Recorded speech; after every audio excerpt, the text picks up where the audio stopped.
দাসীর সাথে সহবাস জায়েজ হলে টাকা দিয়ে পতিতালয়ে গেলে কি গুনাহ হবে? কারণ তখন তো সাময়িক সময়ের জন্য দাসী কেনা হয়।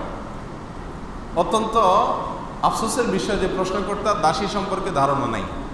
কৃত দাসী, সাধারণ দাসী না, কৃত দাসীর সাথে সহবাস করা জায়েজ আছে, স্ত্রীর মতো আচরণ করা জায়েজ আছে। কার জন্য? ওই কৃতদাসীর যে মালিক তার জন্য।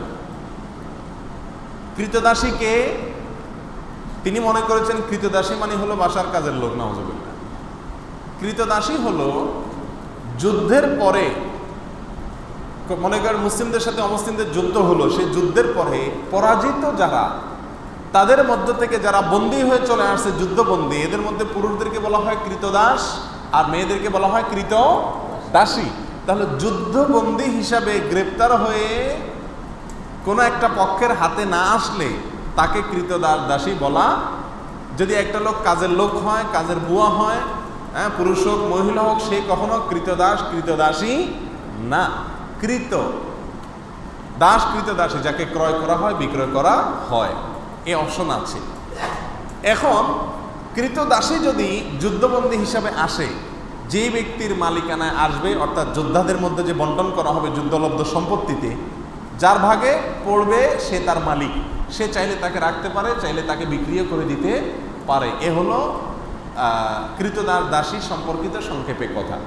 এখানে কৃতদাসীর সঙ্গে সহবাস করাকে ইসলাম অ্যালাউ করেছে কেন? এটা নিয়ে আমাদের নাস্তিক ভাইদের বা নাস্তিক বন্ধুদের প্রশ্নের কোনো শেষ নেই। তারা বলে, হ্যাঁ, একজন কৃতদাসীর সাথে ইসলাম সহবাস করাকে কীভাবে বৈধ করেছে? কেন বৈধ করেছে আমি সংক্ষেপে শুধু বলতে চাই। মনে করুন বাংলাদেশের মানুষের সাথে অন্য কোনো দেশের মানুষের যুদ্ধ হলো, যুদ্ধে যারা গ্রেপ্তার হয়ে বাংলাদেশের মানুষের কাছে চলে আসলো, তাদেরকে যদি পরাজিত শক্তি যারা, তারা তাদের যুদ্ধবন্দীদেরকে নেওয়ার জন্য কোনো চুক্তিতে আসতে পারলো না, যে কোনোভাবে নিতে পারলো না, ফেরত নিতে পারলো না, এখন এই লোকগুলা যুদ্ধবন্দী হিসাবে যাদের হাতে আছে তাদের কাছে কিভাবে থাকবে? ছেলেদেরটা তো যেমন তেমন কাজকাম করলো, সমস্যা নেই। মেয়েরা তো বাসা বাড়িতে থাকবে। তাহলে এই মেয়েটা বাসা বাড়িতে থাকলে তার নিরাপত্তার কোনো রাস্তা আছে? কোনো রাস্তা নেই। একজন নিরীহ মেয়ে যদি আপনার বাসায় থাকে, আপনার ভেতরকার পশুত্ব তার প্রতি হামলে পড়ার জন্য আপনাকে প্ররোচিত করবে কি করবে না? এটা হলো ন্যাচারাল বিষয়, এটাকে অস্বীকার করার কোনো সুযোগ নেই, এটা বাস্তবতা।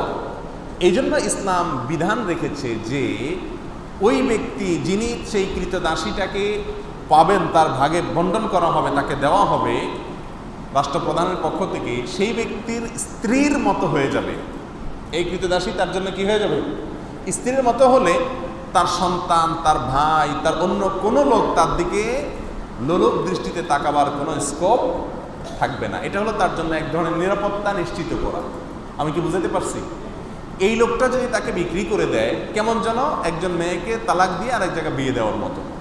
তখন যিনি কিনলেন ওই ব্যক্তি তার জন্য ওই প্রথম ব্যক্তির মতো স্বামীর জায়গায় থাকবে। শুধু তাই নয়, ইসলামী শরিয়ার বিধান হলো এই মহিলা থেকে যদি কোনো বাচ্চা হয় ওই ব্যক্তির, তাহলে সেই বাচ্চা হওয়ার সঙ্গে সঙ্গে এই মহিলা চিরকালের জন্য সাধারণ কৃতদাসীর নাম থেকে বের হয়ে যাবে। অর্থাৎ এই মহিলাকে আর সে চাইলে আপনার কি করতে পারবে না?